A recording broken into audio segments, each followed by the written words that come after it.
pacientes pueden tener una enfermedad arterial oclusiva distal de las extremidades. Y también en el caso del trauma potencial vascular, también es un elemento útil para detectar pacientes que puedan tener una lesión vascular oculta.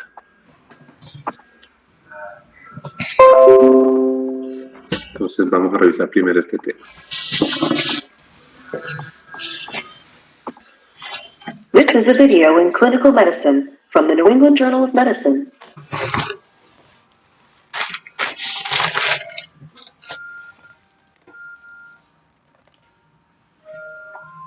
Peripheral arterial disease affects more than 10 million people in the United States. In advanced stages, it may cause claudication and critical leg ischemia, defined as the presence of pain at rest in the leg or foot, ischemic ulcers, or gangrene. The presence of peripheral arterial disease leads to substantial morbidity in individual patients and results in early mortality. It also incurs high costs for the healthcare system. Because of its critical impact on health, accurate diagnosis of peripheral arterial disease is important. Bueno, como ustedes ven aquí en el video, se utiliza para tomar la presión tanto en el tobillo como en el brazo para dar un dato más preciso, un Doppler. El Doppler no es otra cosa sino un aparato, un parlante que tiene un transductor que permite amplificar los sonidos. Entonces vamos a utilizar pues básicamente los mismos sonidos que nos han enseñado cuando tomamos la presión arterial con el equipo aneroide y el estetoscopio.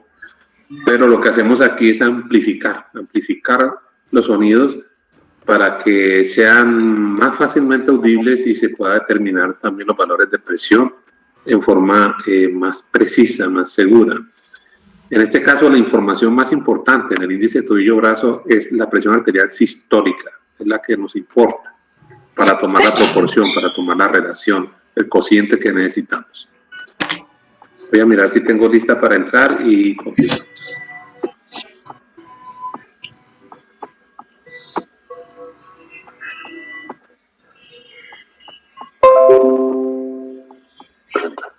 Careful history taking and physical examination are always required.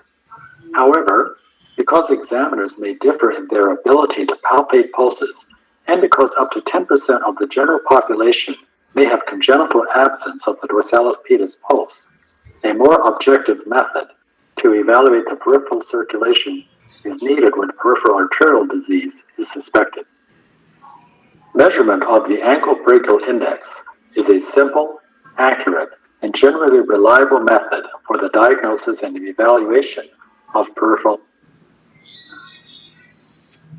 arterial disease. El fundamento que tiene el examen consiste en que nosotros debemos tener una presión arterial sistólica a nivel del pie, a nivel del tobillo, o ligeramente superior o al menos igual a la presión arterial del brazo. Luego, si yo establezco un cociente de la presión arterial del tobillo con la del brazo, debe dar 1 o mayor a 1. Y cuando la presión arterial del tobillo empieza a estar por debajo de la presión arterial del brazo, pues ese cociente se va haciendo cada vez más inferior, entonces empieza a bajar de 0,9, 0,8, 0,7. Y en la medida en que ese cociente es cada vez más bajo, se aleja más del 1 hacia abajo, pues obviamente la persona tiene una enfermedad arterial oclusiva mucho más severa. Entonces, aquí lo importante es tener en cuenta ese concepto que la presión arterial del tobillo o es ligeramente superior o es igual a la del brazo, por lo tanto el cociente debe dar 1 o un poquito más de 1. Y que cuando esté por debajo de 1, pues estamos hablando de un índice tobillo-brazo anormal.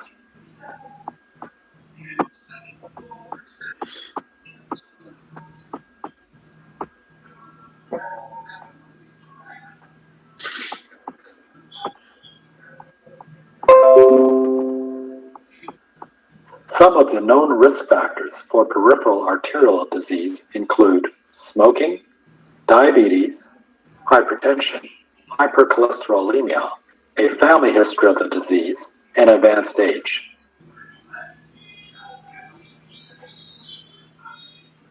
Indications for measuring the ankle brachial index include screening for atherosclerosis, evaluation of leg pain, evaluation of lower extremity ischemia, Consider lower extremity ischemia when there is a history of claudication, which may occur at the buttock, thigh, or calf levels, pain at rest, particularly in the foot, or foot ulcers or gangrene. In addition, la claudicación es el síntoma característico de los pacientes que tienen enfermedad arterial oclusiva a nivel de los miembros inferiores. Realmente se refiere a nivel de los gemelos, la parte inferior de la pantorrilla o la parte posterior. Pero puede ocurrir también signos de claudicación, pues en la medida en que la obstrucción arterial sea más proximal, más alta. Es decir, si está por encima de la poplita, pues puede claudicar el muslo. Si está a nivel de la división de la aorta, a nivel de las ilíacas, pues puede producir lo que se llama síndrome de Lerich y producir claudicación a nivel de los glúteos. Entonces, de acuerdo con la zona donde está obstruido, pues también se va a manifestar la claudicación, que es algo muy similar a lo que ocurre con el corazón cuando está sometido a una isquemia coronaria. Pues el dolor anginoso no es otra cosa sino eso, una claudicación del miocardio. Entonces aquí está pasando lo mismo a nivel del músculo estriado. The ankle brachial index is indicated in the evaluation of vascular compromise in patients with lower extremity trauma. It may also be useful to estimate prognosis in patients with diffuse vascular disease and to evaluate the success of an interventional or surgical procedure such as angioplasty, stenting, or lower extremity. But bueno, miren ustedes las indicaciones y le manifestaba, pues obviamente todas tienen que ver con posible obstrucción del sistema vascular arterial que va hacia los miembros inferiores. Pero miren ustedes, les mencionaba que a nivel del trauma, pues cuando uno tiene un trauma potencial vascular de los miembros inferiores, por ejemplo, una herida sobre el trayecto vascular, una herida en la cara medial del muslo, en el trayecto de los aductores, del canal de Hunter, y a pesar de que el paciente tenga pulsos y que los pulsos se palpen, uno siempre debe descartar de todas maneras una lesión arterial oculta. Entonces, en este caso es muy, muy útil el índice tobillo-brazo porque si la presión arterial a nivel sistólico pues va a estar más bajito que arriba, nos va a dar un índice también más bajo de 1. Entonces se considera que valores por debajo de 0.9 en un paciente que tenga potencialmente un trauma vascular es indicación de hacer ya un estudio vascular mayor, como por ejemplo una angiografía, una arteriografía, un angiotac de los vasos que van hacia los miembros inferiores, ¿no? Entonces fíjense ustedes cómo nos sirve de screening en el paciente con trauma vascular potencial de las extremidades.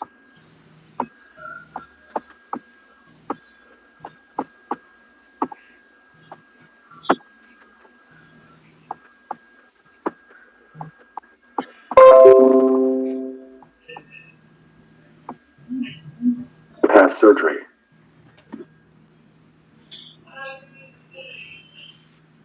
Although there are no absolute contraindications for measuring the ankle brachial index, the presence of excruciating pain in the leg or foot may deter the physician from performing this procedure.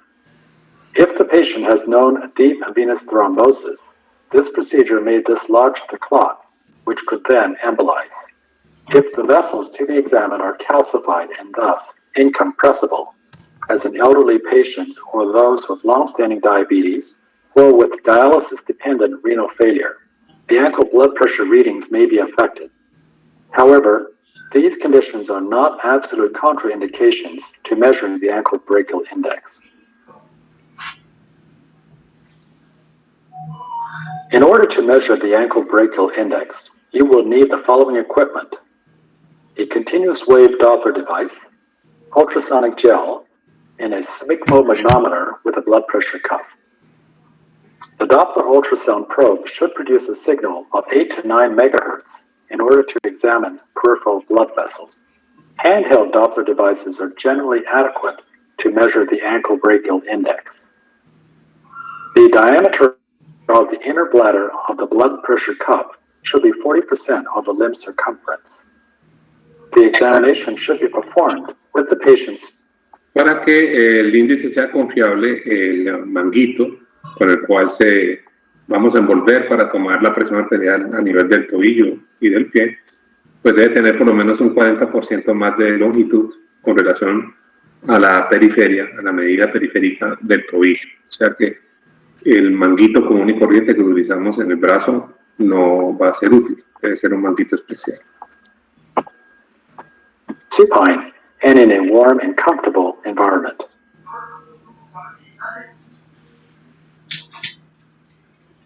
To measure the ankle brachial index, you will first need to measure the arm blood pressure with a Doppler probe.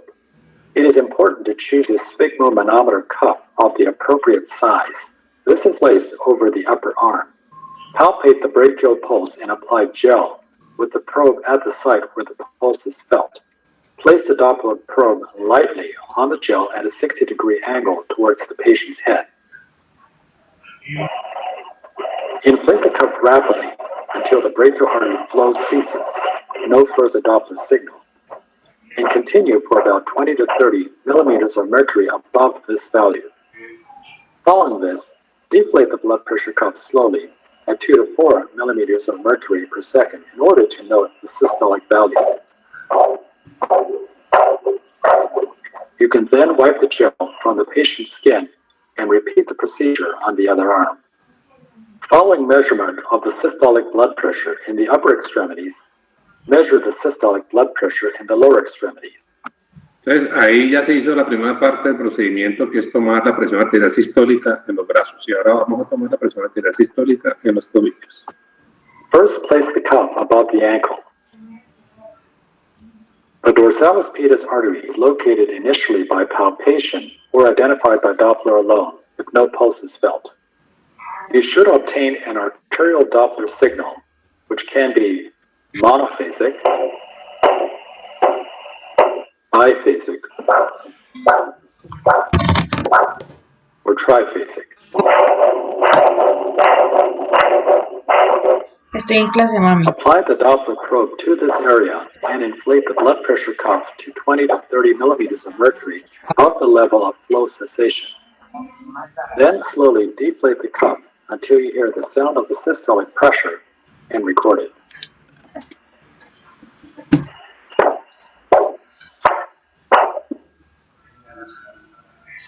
Repeat the procedure for the posterior tibial artery. Once you have completed the measurement, remove the cuff and place it over the contralateral leg. Repeat the procedure for the contralateral dorsalis pedis and posterior tibial arteries.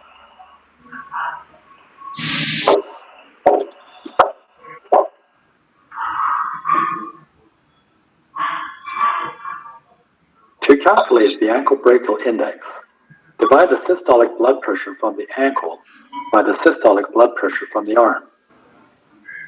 Use the higher systolic pressure from the dorsalis pedis or posterior tibial artery for the calculation of the ankle blood pressure.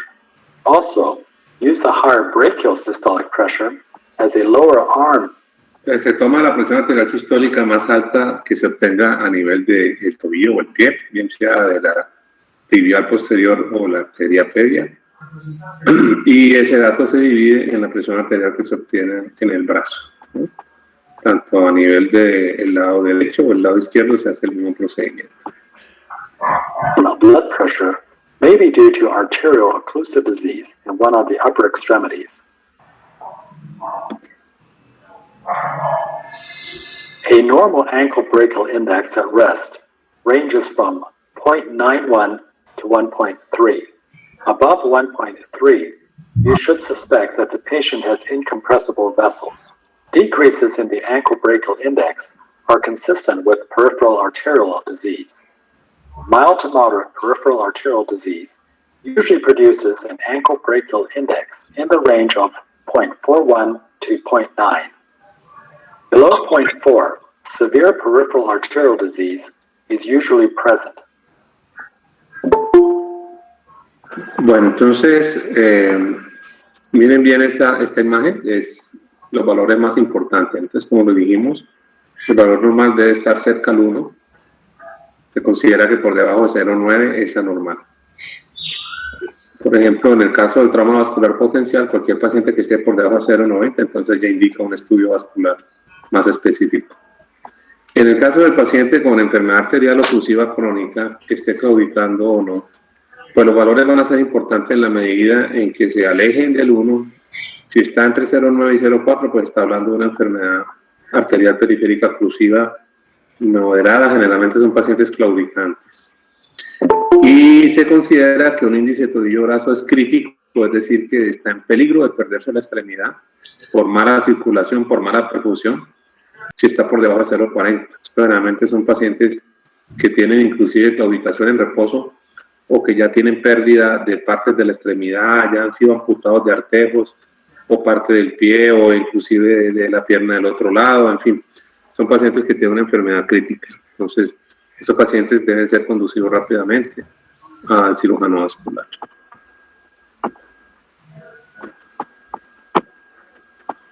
Chicos, no sé si tienen alguna pregunta sobre este examen, este procedimiento. Lo van a escuchar mucho cuando hagamos las revisiones correspondientes a enfermedad arterial oclusiva periférica. Es un caballito de batalla pues constante que se escucha mencionar en la literatura. ¿Listo?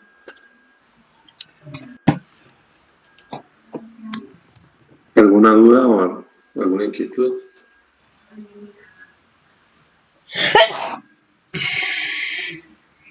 Bueno.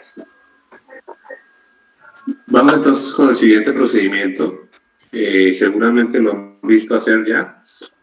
Precisamente el viernes que estuvimos de turno, estuvimos pasando un catéter, que son los catéteres venosos centrales. Catéteres venosos centrales son sondas especiales muy refinadas que se utilizan para pasar a los vasos centrales del tórax.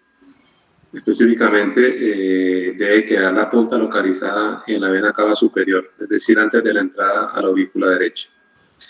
Siempre se toma una radiografía para verificar la posición apropiada y también siempre se toma una radiografía para verificar que no haya habido complicaciones como un embórax, un hemotórax. Entonces, siempre que pasamos un catéter venoso central, inmediatamente se toma una radiografía de tórax en el menor tiempo posible. Las indicaciones más frecuentes, ustedes van a ver, nos solicitan mucho catéter venoso central para pacientes a quienes no se les puede canular una vena periférica, es decir, intentos por parte del personal de enfermería o los mismos médicos del servicio que no han podido canular una vena periférica en un paciente. La segunda indicación más frecuente es para la reposición de electrolitos, más que todo para reposición de potasio, que cuando ya se debe utilizar una concentración alta, pues se requiere que sea por vena periférica, dado que las infusiones de potasio muy concentradas son supremamente flebotóxicas, duelen mucho a nivel del brazo del paciente, no toleran la infusión. La siguiente indicación más frecuente es la nutrición parenteral total. Pacientes que no pueden recibir alimentos por vía oral, por deglución, por alteraciones del tracto gastrointestinal, enfermedades, etcétera. Entonces se necesitan ser nutridos y pues como el tracto entérico no está disponible, pues se utiliza la vía venosa. Pero la vía venosa debe ser central, puesto que ahí hay una carga osmolar importante cuando se están pasando estos nutrientes. Y otra indicación bastante frecuente es a nivel de oncología, los catéteres para quimioterapia. Son catéteres que tienen un tamborcito de depósito que se deja subcutáneo, entonces el paciente cada vez que va a hacerse su ciclo de quimioterapia, pues no tiene que pasársele un catéter cada vez, sino que ese tamborcito que sirve de depósito simplemente está ahí a la mano, se pasa la jeringa con el medicamento directo. Y ese catéter pues ya se retira cuando el paciente ya termina su ciclo de quimioterapia. Entonces, esas son como las indicaciones principales. Las vías de acceso son básicamente dos, una subclavia y una yugular, o sea que podemos intentar eso. Luego tendríamos 4 posibilidades, 4 alternativas, 2 a cada lado derecho y lado izquierdo. Generalmente comenzamos por el lado derecho, puesto que ahí no está la llegada del conducto torácico, que lo podemos lesionar intentando pasar el catéter al lado izquierdo. Acuérdense que él llega y desemboca a nivel del componente yúgulo subclavio izquierdo. Entonces, generalmente comenzamos por el lado derecho.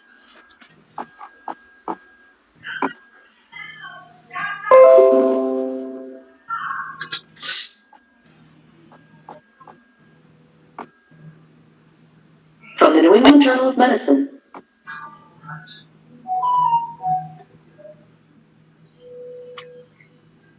Evidence suggests that the risk of major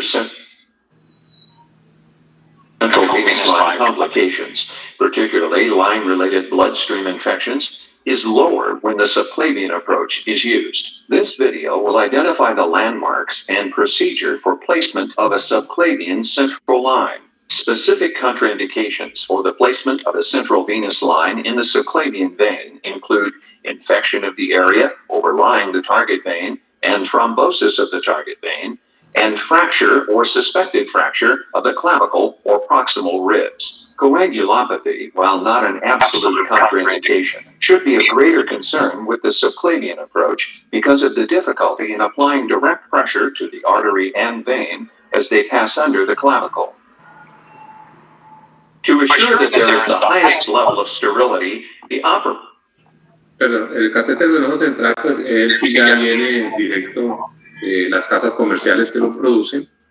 Este sí no tenemos manera de hacerlo hechizo en ninguna institución, tiene que venir de un kit, porque viene también inclusive, no solamente con todos los equipos, los implementos, sino que al mismo tiempo tiene que venir esterilizado, bien estéril, ¿no? Entonces es básicamente el catéter, que puede ser de una luz, 2 luces o 3 luces, se llama así, unilumen, bilumen o 3 lumen. Viene pues todo lo que es el equipo necesario para pasar. Aquí van a ver ustedes de nuevo la técnica que les he mencionado cuando se pasa el pigtail, que es la técnica de Seldinger, que es la técnica universal. La técnica de Seldinger es la técnica madre de todos los procedimientos invasivos con los cuales se pretende pasar, canular, drenar a alguna estructura vascular, tubular o una colección intracavitaria. Ese es el procedimiento rey del intervencionismo, con lo que se hace los drenajes percutáneos, con lo que se hace la colocación de stent coronario en un paciente que esté infartado. Es decir, la técnica de Seldinger es la madre de todos los procedimientos invasivos. ¿Listo? Así que si alguno de ustedes se va a dedicar de pronto a esta labor, pues se va a volver experto en la técnica de Seldinger. De lo que ustedes van a ver aquí, toda la secuencia con la cual se pasa el catéter es lo que se llama la técnica de Seldinger. The highest level of sterility, the operator should wear a sterile gown and gloves, as well as a surgical cap, mask, and face shield. Most of the equipment can be found in commercially prepared kits, and should include skin preparation solution, sterile towels or drapes sufficient to cover the entire body, 1% lidocaine, sterile 4x4 gauze, non-luer lock or slip-tip syringes, which are easy to remove from the needle, a number 11 blade scalpel, saline or heparinized flushing solution, a catheter with the appropriate length and number of lumens, a compatible skin dilator, usually 1 French larger than the line, an appropriate size needle, a guide wire of compatible size, which will pass through the catheter and needle, suture, and a needle driver. There are numerous types of central venous catheters to choose from. 7 French triple lumen catheters of either 15. Ustedes ven aquí, este es un catéter trilumen, tiene 3 luces. ¿Para qué se puede utilizar, por ejemplo, un trilumen? Pues puede ser porque por acá se van a pasar medicamentos, por acá se puede pasar nutrición parenteral, por acá se puede tomar la presión venosa central. Entonces, puede ser que el mismo clínico le solicite a los cirujanos que pase un catéter trilumen por necesidad. También puede decir, no, es suficiente con un bilumen o es suficiente con un unilumen. Pero la gran mayoría de las veces se pasa pues un trilumen por todas las utilidades que ofrece, ¿cierto? Viene medido con la escala francesa. Generalmente son 7, 8, 9 French, no pasan de allí, son catéteres de calibre generalmente delgado, no tan gruesos. Y también viene la longitud del catéter y él viene pues ya aquí con unas medidas que están sobrescritas para uno saber cuánto va a pasar de la longitud del catéter. Generalmente con 14 o 15 centímetros que uno introduzca casi siempre están a este nivel, esta marca. Con eso ya el catéter con toda seguridad en un adulto queda central. Or 20 centimeter length are most commonly used in adults. For resuscitation or dialysis, large bore catheters are preferable, since there is less resistance to flow than the smaller bore types, allowing for much higher infusion rates, although large bore peripheral IVs often allow even more rapid fluid admission. Hay unos catéteres venosos centrales también que se pueden pasar por vía periférica desde una vena antebraquial Pero de todas maneras es más complejo, el catéter es más largo, ¿no?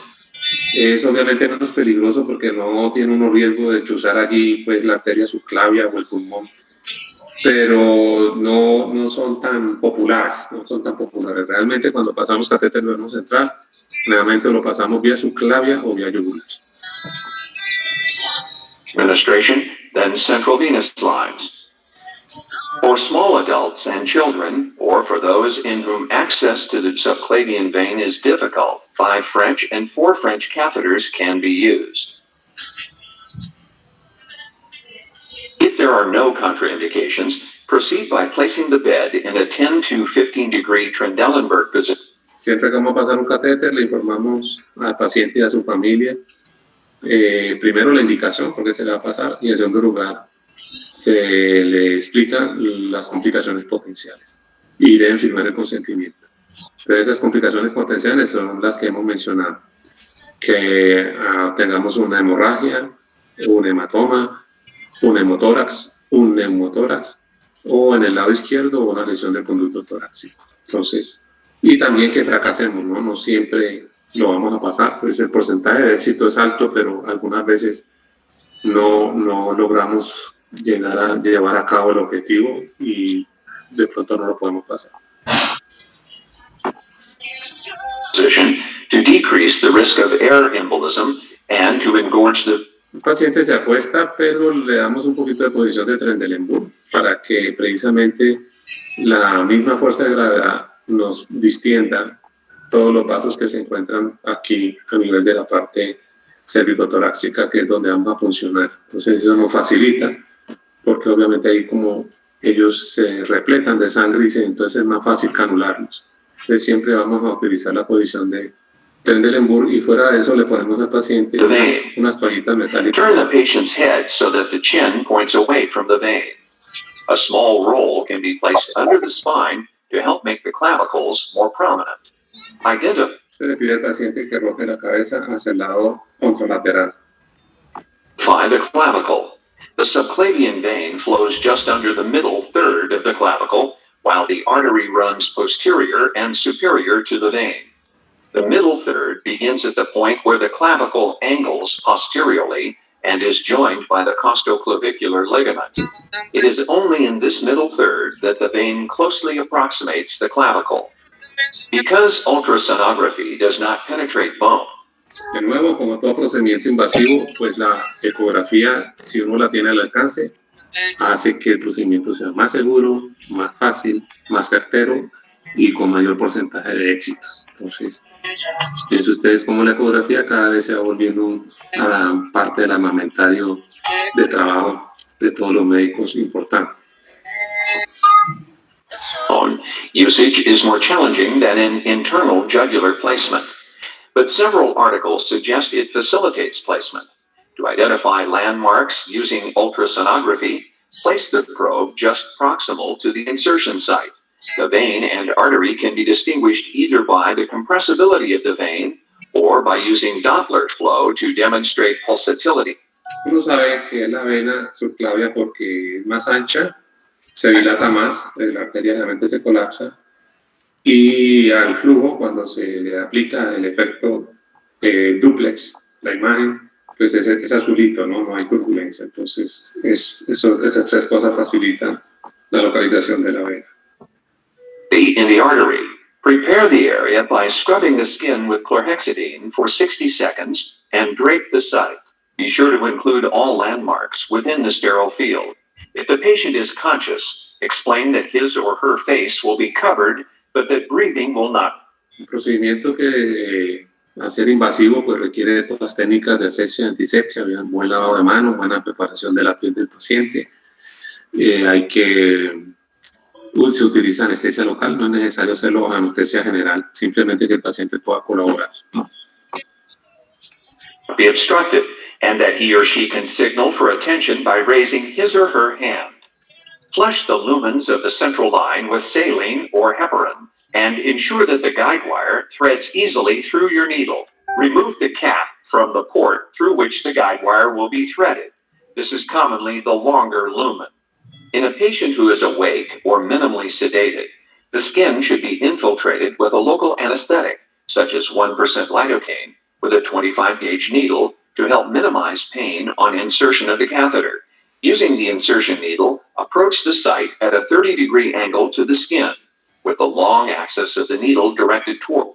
Miren ustedes el punto de referencia, el tercio medio subclavicular, más o menos 1 centímetro por debajo de la clavícula, ya se infiltró con anestesia local, ya se hizo asepsia, y vamos a dirigirnos por debajo de la clavícula buscando lo que es el hueco external, ¿cierto? Aquí en la parte alta. Entonces, vamos poco a poco entrando y succionando, poco a poco entrando y succionando, hasta que veamos que nos salga hacia el émbolo de la jeringa sangre de aspecto venoso, sangre moradita. Si sale sangre colorada, muy roja, nos metimos en la arteria, entonces simplemente sacamos otra vez la jeringa, hacemos un poquito de presión, un ratito, 1 minuto, y otra vez intentamos la punción. Toward the sternal notch. Puncture the skin just lateral to the middle third of the clavicle. Continue to aim toward the sternal notch with the needle tracking just beneath the clavicle, avoiding penetration into the deep tissues of the neck. Typically, the vein is accessed immediately beneath the clavicle, although needle penetration under the skin may reach several centimeters. Pues aquí ya ustedes están viendo la técnica de Seldinger como tal. Lo primero es funcionar la estructura target, la estructura que es nuestro sitio donde vamos a canular. Entonces, vamos entrando con la aguja y la jeringa y ya funcionamos, ya sabemos que estamos en la vena. Cuando estamos allí, entonces ya lo que hacemos, el segundo paso de la técnica de Seldinger, es pasar una guía metálica flexible, que es lo que se está haciendo. Assistant should watch the monitor, looking for signs of arrhythmia during advancement of the guide wire. Arrhythmias indicate that the wire has reached the heart. If arrhythmias occur, withdraw the wire slightly until they cease. Pero ustedes vieron ahí que ya sacaron la aguja con la que se hizo la punción y ahí quedó solo la guía. Es el tercer paso de la técnica de Seldinger. After the guide wire has been inserted, withdraw the needle, leaving the guide wire in place. Using an 11-blade scalpel, make a small superficial incision. Se hace una pequeña incisión justo al ladito del alambre para poder pasar el dilatador, que es el siguiente paso. At the entry point of the wire to facilitate passage of the dilator through the skin. Be careful not to cut the wire. Place the dilator over the guide wire, being certain to maintain control of the wire. Recuerden lo que les mencioné, que los dilatadores en todos estos kits vienen de un color azul claro. At all times, in order to prevent a wire embolism, and advance the dilator 1 to 2 centimeters by holding it close to the tip and rotating it. Be careful not to introduce a bend or kink in the guide. La idea del dilatador es crear una ruta de paso que facilite el paso del catéter sin mayor resistencia. Wire. Remove the dilator, anticipating increased bleeding. Maintain a grasp on the wire. A 4x4 gauze pad can be applied to the insertion site to minimize blood loss. Once again, only the wire remains in place. Now, feed the catheter over the guide wire, being certain to maintain control of the external. Fíjense ustedes que la guía metálica nunca se ha retirado. Una vez está la guía metálica allí, esa va a ser el alma por donde vamos a hacer todos los demás procedimientos. Entonces, la guía siempre va a estar ahí, nunca la podemos dejar desalojar. Y ya el siguiente paso es pasar el catéter. Entonces ya se va a pasar el catéter central. End of the wire before advancing the catheter through the skin.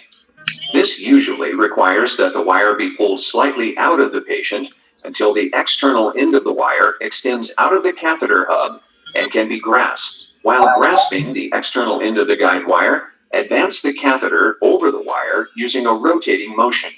If resistance is met, the track may not have been adequately dilated. Remove the catheter. Cuando ya hemos introducido el catéter, los centímetros que esperamos son los suficientes para que estén a nivel central, que hablamos 14-15 centímetros, y hemos recuperado la guía por el huequito de salida del catéter. Entonces ya ahí sí podemos retirar la guía metálica, cuando estamos seguros de que el catéter está alojado ya en la estructura que es nuestra diana, nuestro target.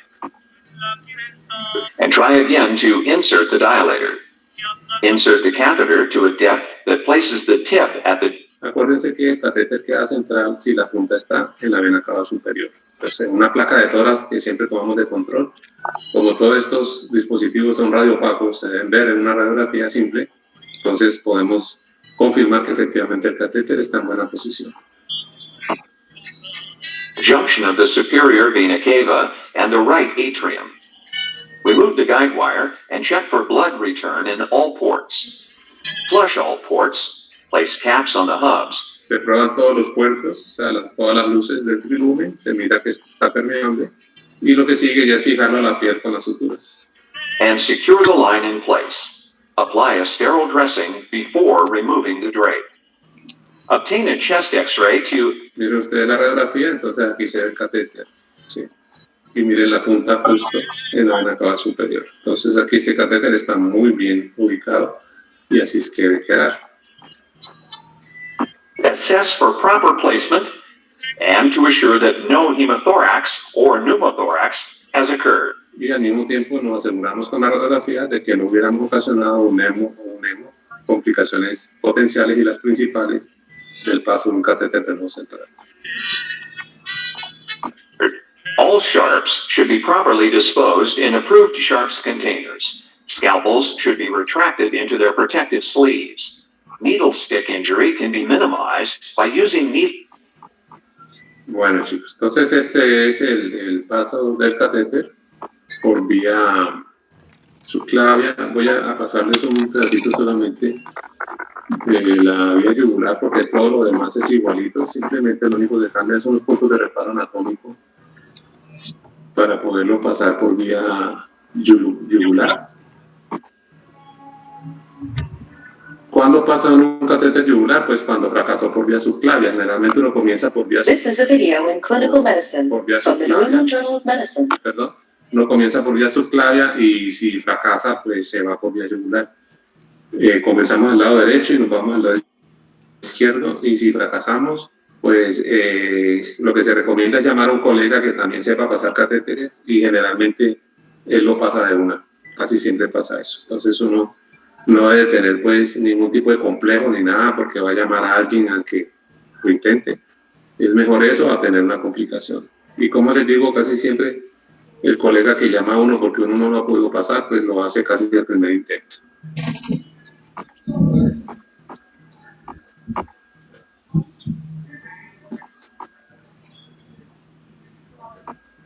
Voy a avanzar porque todo lo demás es igualito, salvo la... Generally, the right internal jugular vein is preferred, since it provides a more direct approach to the superior vena cava. Remember, positioning is instrumental in the success of the procedure.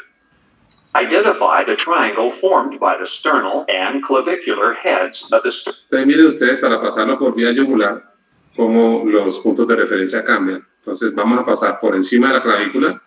Acuérdense ustedes que el subclavio se pasa por debajo de la clavícula, el yugular se pasa por encima de la clavícula, luego nos vamos a posicionar en la cabeza del paciente, la cabecera del paciente.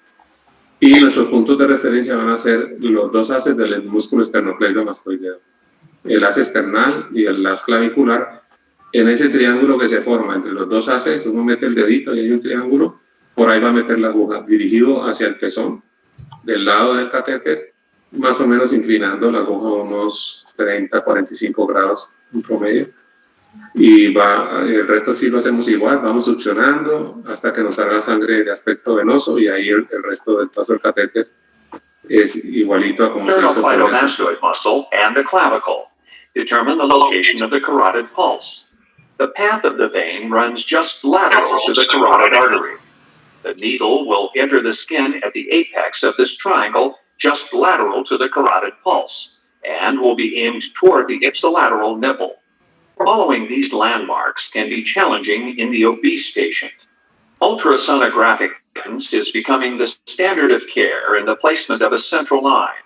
It can help to illustrate aberrations in the anatomy, facilitate rapid placement of the central line, and decrease the risk of inadvertent arterial puncture. To identify landmarks with the use of ultrasonography, the probe is placed directly on the needle insertion site. The vein and artery are identified on the image as circular and black. The vein is identified by applying gentle pressure with the probe. The non-muscular vein will collapse easily, whereas the artery will remain relatively circular. La vena se deja colapsar fácilmente, entonces uno sabe que ahí es donde hay que poner.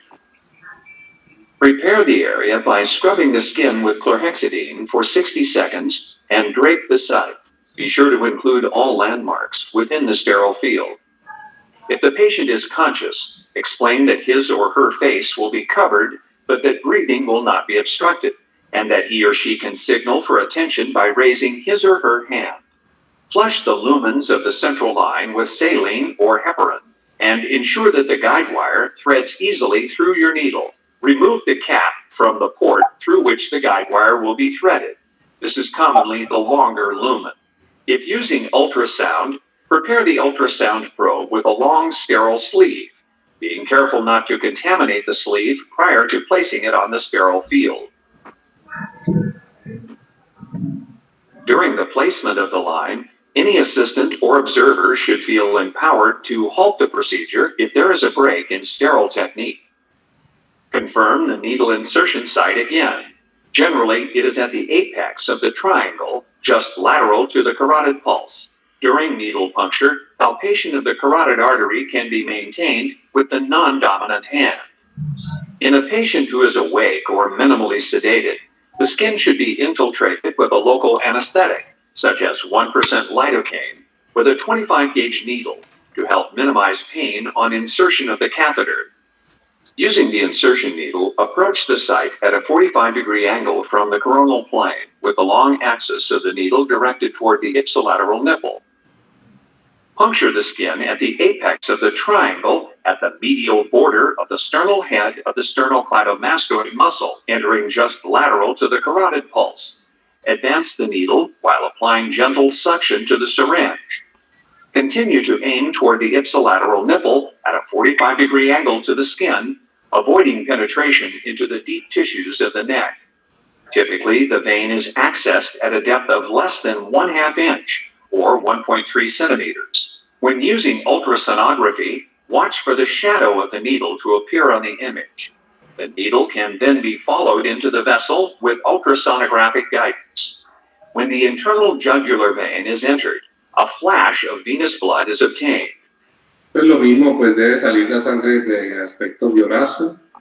Because of the collapsibility of the vein, this commonly occurs while the kneading of the needle with the non-dominant hand, while gently removing the syringe. Dark. Una manera como uno sabe también que se metió la arteria, bien sea la carótida o la subclavia, de acuerdo con el lado donde se hizo el procedimiento, es que aquí sale la sangre no solamente bien colorada, bien roja, sino también a presión pulsátil.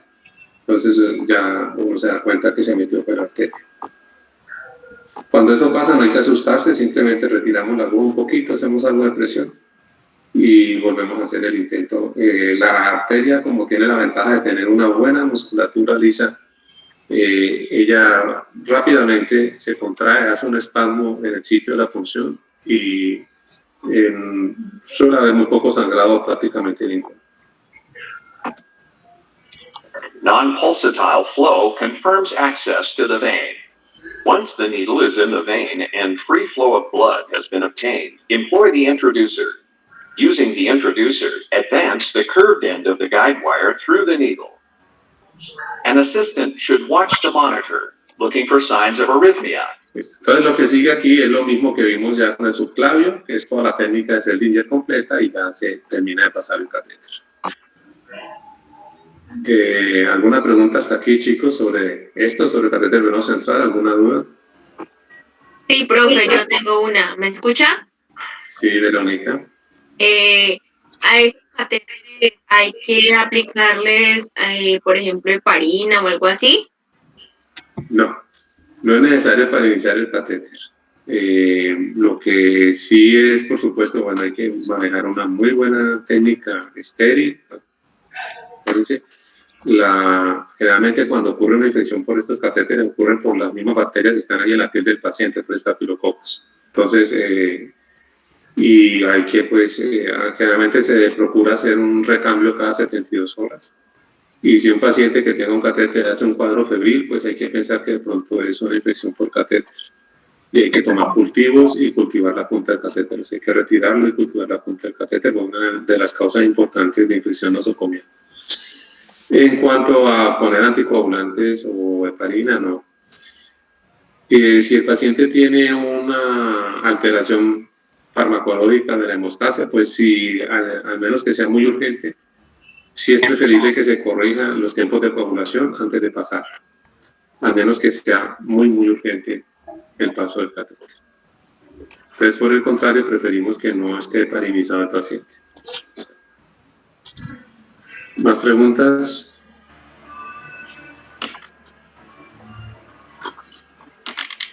Bueno, chicos, el siguiente procedimiento se llama línea arterial. La línea arterial es un catéter que se pone en una arteria, generalmente la más accesible y en la que menos daño podemos hacer es la radial.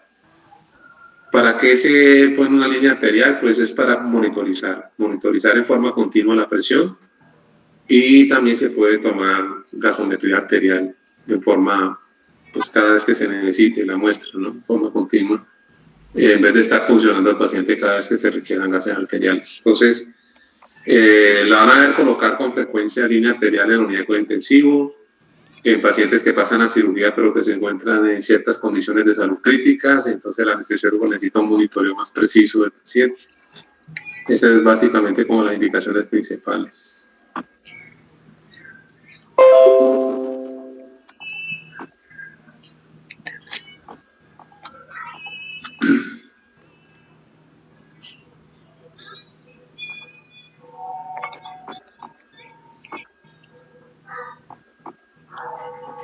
Hola, Fieros. Hace unos días veíamos la canalización que normalmente utilizamos en comunidad para los estudiantes que vienen en prácticas.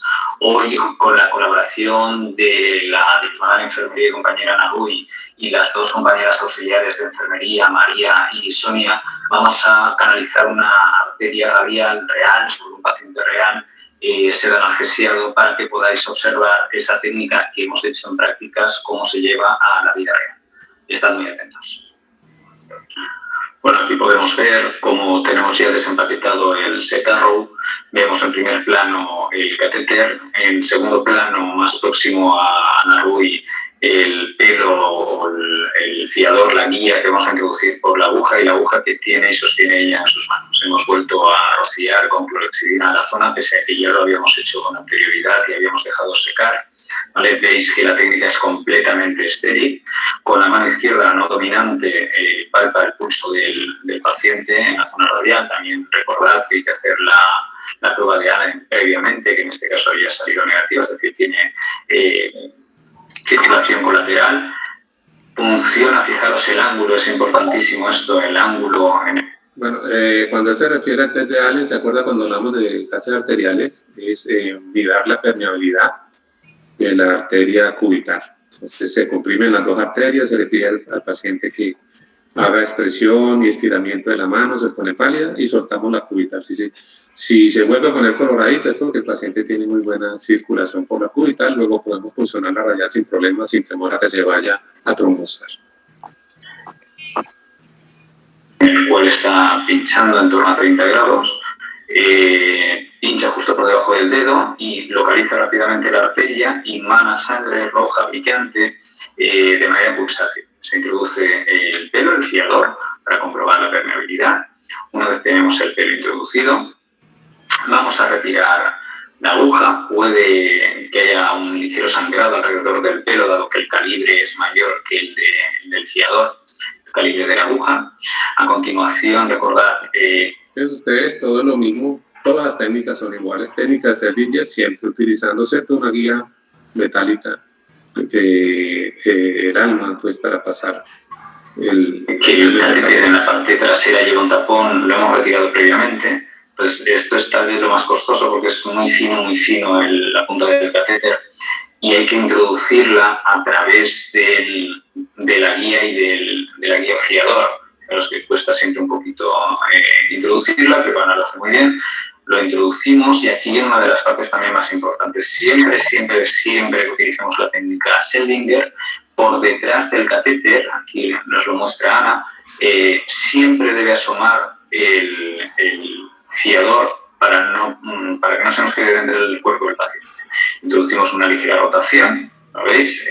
Entra fácilmente y retiramos la guía o fiador, dejando ya el catéter introducido. Veis que emana un poquito de sangre a medida que va sacando el fiador. Vamos a pinzar para evitar que nos sangre el paciente. Limpiamos un poquito la sangre que se haya podido derramar. Y a continuación, con la colaboración de María, purgamos. Fijaros que el purgado con el sistema presurizado entramos siempre, lo enroscamos de manera que esté purgando ya esa parte de catéter, esa parte donde va encajada esa rosca del catéter. Abrimos el sistema, como ha hecho Ana, y dejamos que fluya el líquido de purgado a través del catéter. ¿Perdón? A continuación, siguiendo las recomendaciones de bacteriemia cero, pondríamos o bien una fijación mediante un apósito o... Esta manguerita aquí no se va a utilizar para hacer infusión de líquidos, para hacer transfusiones ni nada. Esta manguerita va a ir conectada a un transductor, a un monitor, a donde se va a registrar ya la presión arterial y el pulso en forma constante. Y entonces ya cuando se requiera pues una muestra para gas arterial, simplemente se hace el desacoplamiento temporal, se toma la muestrica y vuelve otra vez y se conecta. Un par de puntos de sutura en cada una de las aletas de la palomilla. Siempre también fijaros que todo aquello que pinche o corte dentro del campo debe estar alejado al máximo del mismo.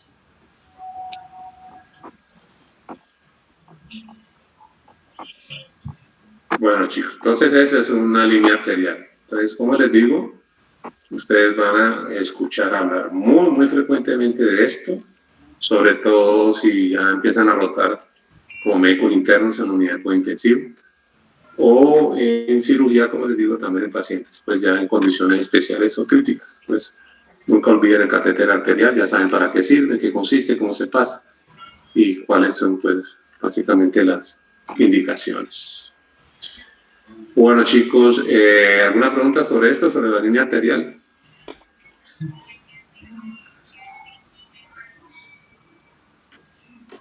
Bueno, siguiente procedimiento, perdón, ¿me van a preguntar algo? Profe, Sí. ¿hay alguna contraindicación que me impida hacer este procedimiento? Bueno, una línea arterial, lo primero, pues obviamente constatar que la perfusión por la arteria cubital de la mano esté bien en el paciente, entonces hacer un test de Allen. Esa es una contraindicación. Y segundo, que haya alteración mayúscula de las pruebas de hemostasia, que el paciente esté muy anticoagulado y estén volando los tiempos de coagulación, pues hay que esperar que se corrijan un poco más porque igual vamos a puncionar una arteria y se nos puede presentar un sangrado importante o un hematoma. Entonces, en ese caso, serían las dos contraindicaciones relativas. ¿Listo? Bueno, profe. Hola, profe, buenas noches. Dime, Camilo. Profe, una pregunta, ¿por qué se dice que cuando le coloca los líquidos a infundir en la línea arterial, no como líquidos como tal, sino pues como para mantener permeable la línea arterial, solamente se puede con solución salina y no con Harman? Sí, y si de pronto se obstruye, inclusive, ahí sí se puede agregar un poquito de heparina, inclusive solución. Lo que pasa es que la solución salina tiene como, al ser más estable, ¿cierto? Tiene una isotonicidad. El Harman es un poquito hipotónico, tiene apenas 278 milimoles, mientras que la solución salina tiene 308. Entonces es mucho mejor para irrigar, para destapar. Y también se puede utilizar con un poquito de heparina, solución heparinizada, cuando el catéter se obstruye, ¿no? Se puede preparar una dilución. Ok, profe, gracias. Bueno, listo, chicos. Bueno, vamos entonces con el siguiente. Lo van a escuchar mencionar también con mucha frecuencia. Esto se llama el REBOA o RIBOA, si ustedes lo pronuncian en inglés. Es un catéter que se pone por la arteria femoral. en los pacientes que nos llegan en estado de shock hemorrágico a los hospitales. El paciente puede llegar por trauma cerrado o heridas por arma de fuego, heridas por puñal, y ingresa por el servicio de urgencias y está en estado de shock. El paciente está hipotenso, taquicárdico, pálido, sudoroso y además tiene como antecedente el evento traumático. Obviamente, la causa del shock del paciente es un shock hemorrágico. Entonces, antes de subirlo al quirófano, antes de pasarlo a cirugía, le pasamos este catéter con la intención de frenar el sangrado desde la aorta, y cuando ya el cirujano actúa en el quirófano, abre el tórax o abre el abdomen según la fuente de sangrado, pues obviamente está controlado allí el sangrado temporalmente. Esto es un catéter que se coloca en forma transitoria, no es para dejarlo allí, ni mucho menos, porque como ustedes se van a dar cuenta, el balón se infla dentro de la aorta del paciente, buscando básicamente que la sangre no se vaya hacia las piernas, hacia el abdomen, y no se pierda ese volumen tan importante que en el momento se necesita más hacia la parte alta del organismo, hacia el corazón, hacia el cerebro. Entonces, va a cumplir, en primer lugar, surte un efecto hemostásico directo, mecánico, y en segundo lugar cumple un efecto fisiológico al aumentar la presión en las partes más proximales del organismo, que es donde más se necesita ante un paciente que se nos está muriendo por una hemorragia. En Colombia somos los líderes, o somos uno de los líderes de este sistema. En el hospital departamental, en la Fundación Valle de Lili, se utiliza para los pacientes que llegan en estado de shock hemorrágico. Se pasa en el servicio de urgencias, lo pasa generalmente los residentes de cirugía o los residentes de emergenciología, los emerciólogos, son los que pasan este catéter, y en 5 minutos prácticamente ya nos tienen el paciente con el catéter listo y ya lo pasan al quirófano simplemente para operar. Entonces, nunca lo olviden, por favor, se llama Reboa o Riboa, es un balón de oclusión aórtica.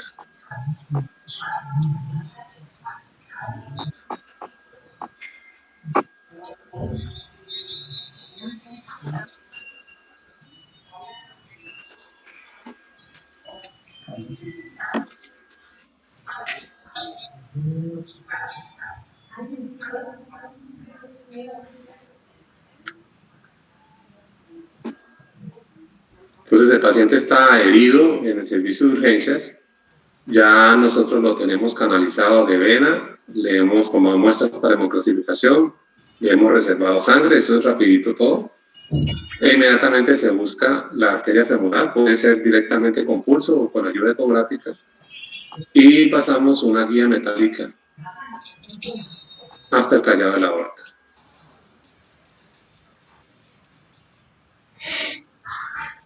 Esa guía pues va a servir para pasar el catéter.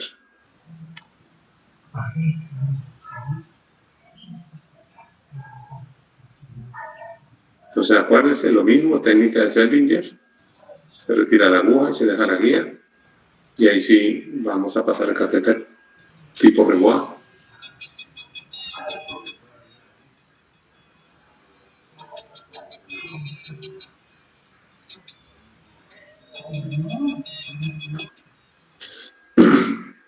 Se facilita con un introductor especial.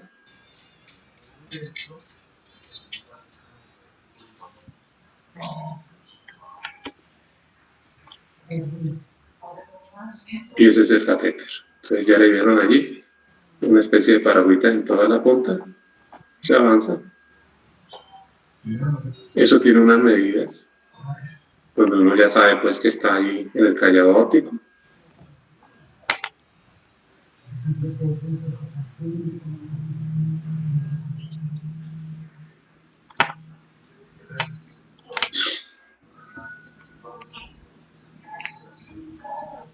Y cuando sabemos que estamos ahí, se infla. Entonces, obviamente, la sangre del paciente ya no se pierde acá, hacia la parte inferior del cuerpo, abdomen y extremidades, sino que se retiene hacia arriba. Cuando ya se finaliza la cirugía, se opera el paciente, pues el catéter ya se retira.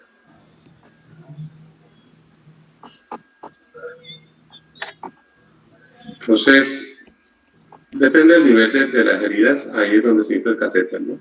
Eso se llama zona 1, zona 2, zona 3. La zona 1 es el tórax, la zona 2 es la zona toracoabdominal y la zona 3 la zona pélvica. Como les digo, pues esto lo manejamos aquí en Colombia, somos líderes a nivel mundial sobre este tipo de procedimientos. Entonces es muy bueno porque hemos sido reconocidos por estos trabajos. No sé si tienen de pronto alguna pregunta sobre esto. Profe, ¿cómo se descomprime el balón? Con aire. Se infla y se desinfla. Thank you for using Tri-Time Medical's simulated trainer for arterial access at Reboa, or as is more commonly known, the STAR. This video will instruct you on how to set up the STAR. Unlock the case containing the STAR by turning the combination to 000 and then pressing the zipper release button in towards the combination TI power outlet. Solamente les muestro una cosita. Aquí está cómo funciona el equipo. Les quería mostrar otro video donde está. Pressing the on-off button at the top right corner of the application window. Purge air from the tubing by lifting the model back and forth. Les muestro un video mejor que ese. Tal vez este sea. Pues. Tri-Time Medical is an innovative medical device company that designs, develops, and commercializes minimally invasive solutions for hemorrhage control. Resuscitated endovascular balloon occlusion of the aorta, or REBOA, is a minimally invasive technique using a balloon catheter to temporarily occlude large vessels in support of hemorrhage control. Introducing the REBOA catheter, designed for use in the emergency and critical care environments, a tool that has been optimized to support rapid and immediate hemorrhage control in situations such as trauma, postpartum hemorrhage, and adjuncted surgery, interventional radiology, and in the pre-hospital setting. The catheter's guide wire-free design facilitates rapid placement, and its 7 French sheath compatibility reduces the need for surgical repair at the access site. The catheter consists of an atraumatic distal P-tip, which helps reduce the risk of catheter migration into branch vessels and aids in correct positioning. The compliant occlusion balloon is designed to support inflation while minimizing injury to vessels. The radiopaque marker bands located on the catheter at the balloon are to assist with positioning under imaging. The unibody shaft design contains a built-in central lumen for blood pressure monitoring via the arterial line port and includes link marks for measurement and proper position. Cuando se coloca el REBOA, él tiene un monitor de presión arterial, entonces uno puede estar midiéndole la presión arterial al paciente también y ver cómo estamos, si lo está recuperando. The catheter contains 2 lumens which traverse the length of the catheter and connect to extension lines with stopcocks. The balloon lumen and the arterial line lumen. The orange peel-away sheath is preloaded on the catheter shaft to ease insertion of the catheter. The REBOA catheter. In a hypotensive patient as a result of blood loss, common femoral access and arterial line placement should be considered. Timely CFA access provides continuous arterial pressure monitoring and is technically easier to do early versus late. CFA access does not mandate REBOA catheter placement, but REBOA cannot be performed without it. The first step when placing the REBOA catheter is to measure for insertion depth. Esto es lo que le mencionaba de las zonas donde se va a inflar el catéter de acuerdo con el sitio donde tiene la herida del paciente. Zona 1, zona 2, zona 3. Zona 1 la parte alta del tórax, la zona 2 es la zona toracoabdominal y la zona 3 es prácticamente la zona pélvica. For zone 1, using the catheter P-tip, measure from the sternal notch to the access site, and for zone 3 from the xiphoid process to the access site. Record your length. Flush the arterial line, creating the fluid column to prepare the catheter for blood pressure monitoring. Insert the peel-away into the 7 French introducer and advance the catheter approximately 15 centimeters, then slide the peel-away back on the catheter shaft. Continue to advance the catheter into the appropriate zone at the pre-measured depth. If available, use of imaging is recommended to confirm placement. During inflation, maintain control of the catheter and inflate slowly. Start with 2 cc's in zone 3 and 8 cc's in zone 1. Monitor the arterial waveform for an increase in blood pressure above the balloon, indicating vessel occlusion. Mark the time of inflation.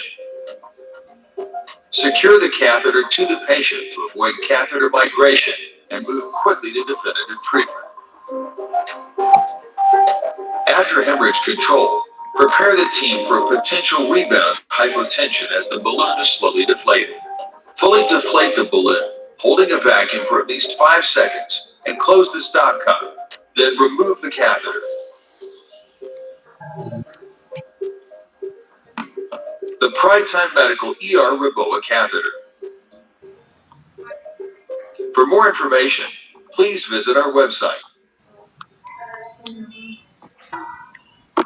Muy bien, entonces, Prytime Medical. perdón, ese es el Reboa, entonces, ya lo conocen cuando escuchen hablar de él en la literatura, del trauma, de los pacientes heridos, politraumatizados, van a escuchar mucho, sobre todo en el tema del shock hemorrágico. Entonces, esto es algo que tiene más o menos unos 10 años de estar en uso y en los últimos 5 años ha tenido un desarrollo impresionante. Entonces, por eso se los traigo, para que cuando lo escuchen mencionar sepan de qué se está hablando. ¿Alguna pregunta sobre esto, sobre el Reboa, chicos?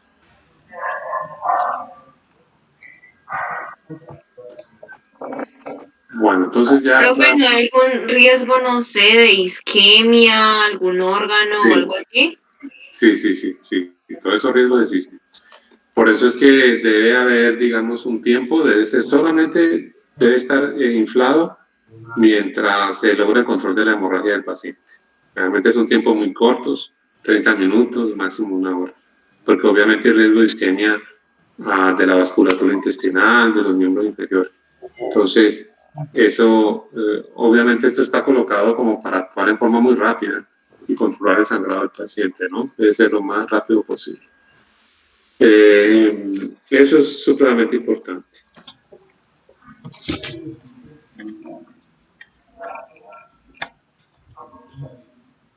¿Alguna otra pregunta?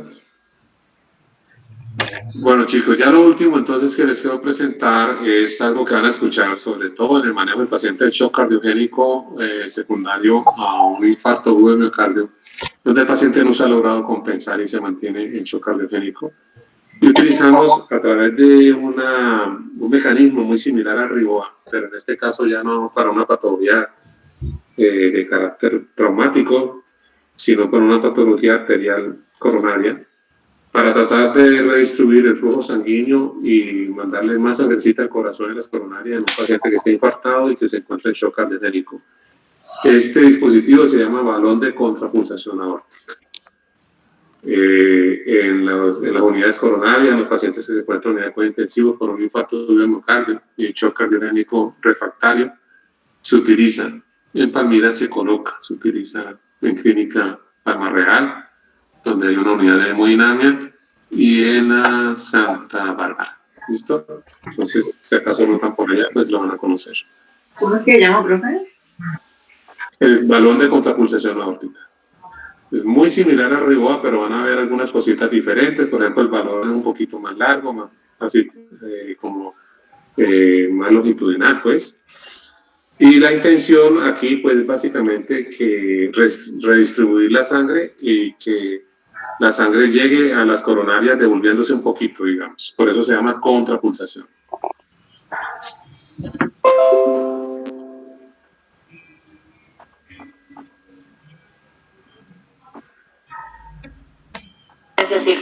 Circulatoria más utilizada. Varios millones de implantes en todo el mundo. 47 años de empleo clínico. Relación costo-efectividad y riesgo.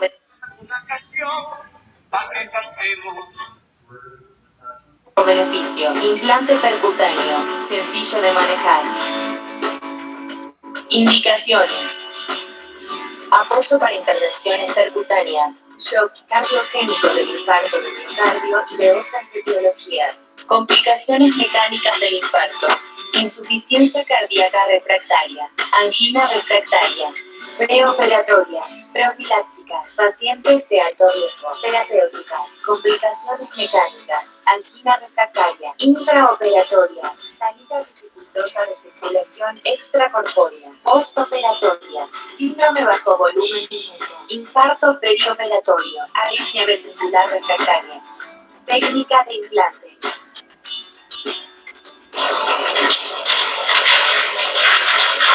Bonita. Es un reductor French 7,5. Vamos a guardarlo bien. Vamos a empezar. Busca la función.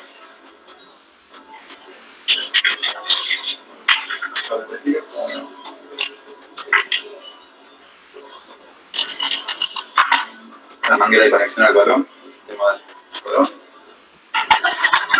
Esto ya es el balón de contraposición. Viene en el sistema con una línea de aspiración. Entonces, lo que vamos a hacer es primero sacar la vaina.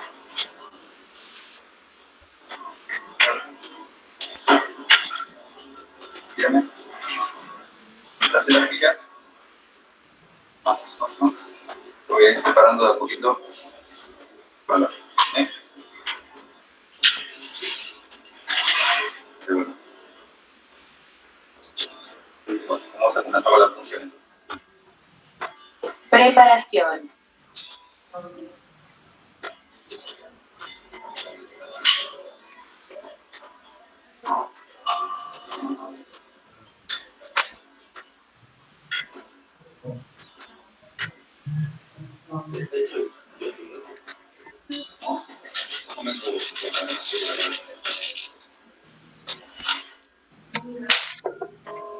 Procedimiento.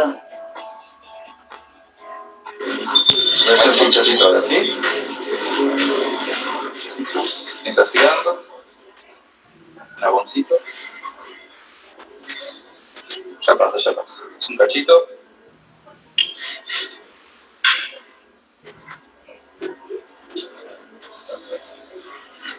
Inhibiría acá, cabeza femoral. Esta es una sola función. Tercio inferior de la cabeza femoral. Pinchacito. Vamos a corroborar bien la ubicación. Yo le doy el pulso. Un suavecito. También lo haré.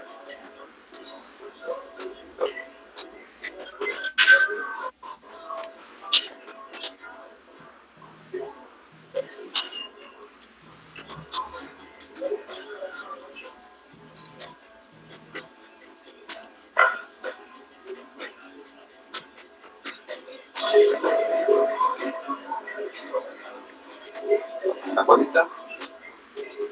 Vamos al corredor copia. Yo la voy subiendo. Vamos a poner la digital posible.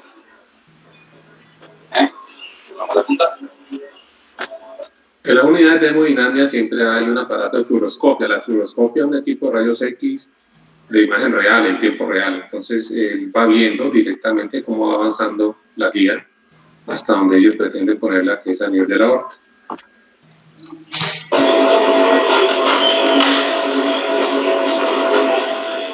Voy a sacar la aguja.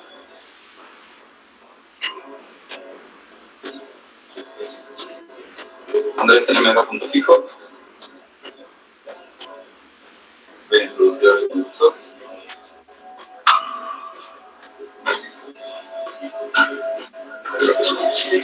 Voy a hacer la vez acá el tratador.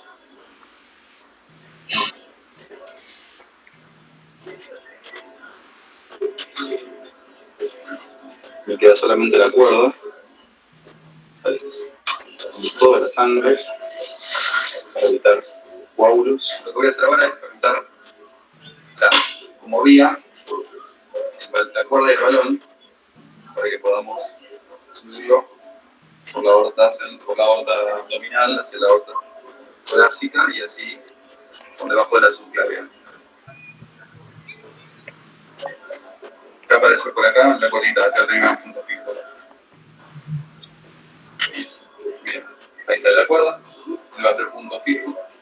Yo voy a ir avanzando por acá. Es importante subirlo rápido porque si no, al final hay poco que acá. ¿Punto fijo?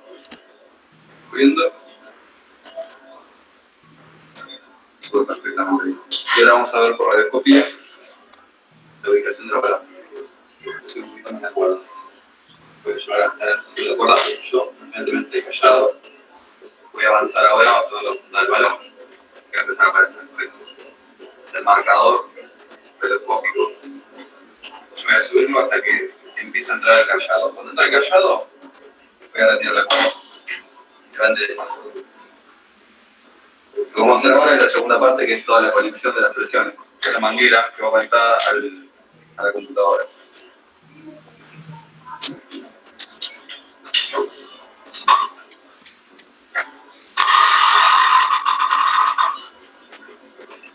Estoy purgando un poco para que no se tape. Igual ya tiene adentro de Karina. Lo que voy a hacer es conectar con el balón, con la conexión con la, digamos, con la arteria, con la aorta. Es el sistema de presiones. Para purgar, vamos a purgar todo con agua de acá hacia el extremo distal. Va a salir agua de acá y va a salir sangre de acá.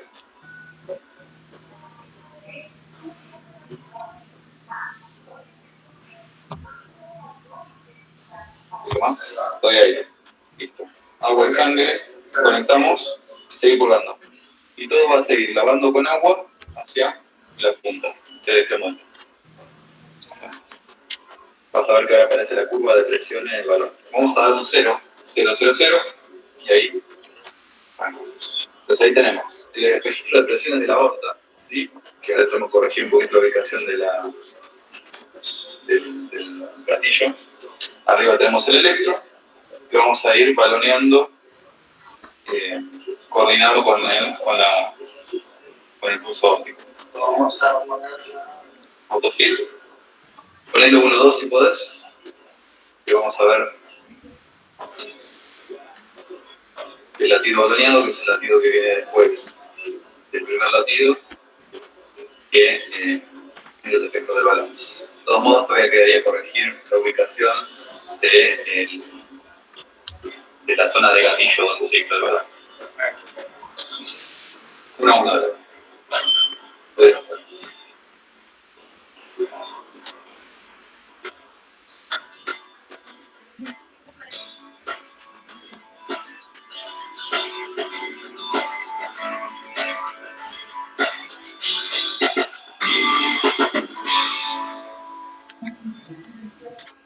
Manejo. Controlarle el pulso de la pierna que tiene el catéter y el pulso del brazo izquierdo, lo cual te dice que el catéter no está demasiado arriba y ocluye el nacimiento de la arteria subclavia izquierda, que termina indicando el brazo izquierdo, con lo cual sabemos que está bien. Uno tiene lo que se llama una asistencia 1 a 1. El balón se infla y se desinfla en cada latido cardíaco. Para corroborar que la asistencia realmente beneficia al paciente, uno tiene que colocarlo una asistencia cada 2 latidos, uno sin asistencia y uno con asistencia. Entonces tiene que corroborar un par de cosas que nos dice que la asistencia es correcta. Esta es la onda de presión del paciente, la onda de aumentación del balón, que aumenta la presión diastólica del paciente, y la onda del paciente que no tiene la contrapulsación. Que la asistencia esté apropiadamente funcionando se observa porque el pico de la presión sistólica del latido que recibe el beneficio del balón de contrapulsación tiene que ser inferior al pico de presión sistólica del latido que contiene la contrapulsación, lo que implica que el corazón hace menos esfuerzo, que es... Bueno, el fundamento de esto es que cada vez que el ventrículo izquierdo haga sístole, se encuentre una zona de resistencia, una zona de oclusión, distal al nacimiento de la subclavia, y que esa zona de resistencia, de oclusión que la está creando el balón, redistribuya la sangre hacia las arterias coronarias del paciente, hacia el corazón otra vez. Es decir, que se beneficie más el corazón que el resto del cuerpo. Por eso se llama contrapulsación, porque va en contra de la pulsación cardíaca. Ya pues la sincronización de si lo va a hacer cada 2 latidos, cada 3, ya de acuerdo con cada caso. Pues básicamente ese es el fundamento, darle una recirculación, una reperfusión muy fuerte, muy potente a las arterias coronarias. Uno de los objetivos del empleo del balón. El segundo dato es que el descenso de la presión diastólica del latido que comprende la contrapulsación tiene que ser inferior a la del latido que no la contiene. Esto implica que durante la diástole, la perfusión coronaria aumenta por el inflado del balón, y esta combinación de aumento de la perfusión coronaria y disminución del trabajo cardíaco, beneficios del balón de contrapulsación, una asistencia 2-1 o 1-2. Bueno, chicos, esa es de pronto la información principal.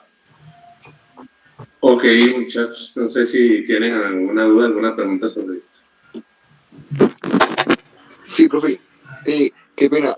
Ese balón de contrapulsación intraaórtico en el caso del choque cardiogénico, digamos, es como una medida previa a un paciente ser llevado a revascularización miocárdica o una coronariografía más colocación de stent, o eso es posterior a estos procedimientos. La gran mayoría de las veces son pacientes a los cuales ya han sido sometidos a revascularización, lograron entrar en periodo de ventana, se les logró hacer una angioplastia, se les puso catéter y todo, y todavía el paciente se mantiene en shock catetérico. Es posible que sea porque el corazoncito sometido a isquemia haya quedado algo aturdido, ¿no? Y no se recupere prontamente. Entonces, la idea es ayudarle al corazón, ayudarle a mejorar su funcionalidad. Entonces, por lo general son pacientes que se encuentran en shock cardiogénico refractario post-infartados, pero también ya post-manipulados. Realmente ya han sido sometidos a hemodinamia y se les ha puesto pues stent coronario y todo. Muchas gracias, profe. Listo. Bueno, chicos, si todo lo entendieron, si todo quedó claro, entonces estos eran los procedimientos del día de hoy. Mañana tienen clase con el doctor Valencia, les estaré enviando entonces el link cuando él me lo mande a mí. Espero que tengan muy buena noche, que descansen, que hayan aprovechado esta sesión y nos seguimos viendo ya para el día jueves, si no me equivoco, con la sesión 3 de procedimientos. Gracias, doctor. Hasta luego.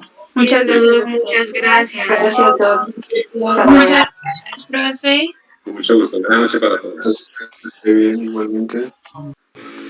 Igualmente, hasta luego. Solo te digo y ya te quiero. Y así siento que me muero. Con un beso mágico, romántico.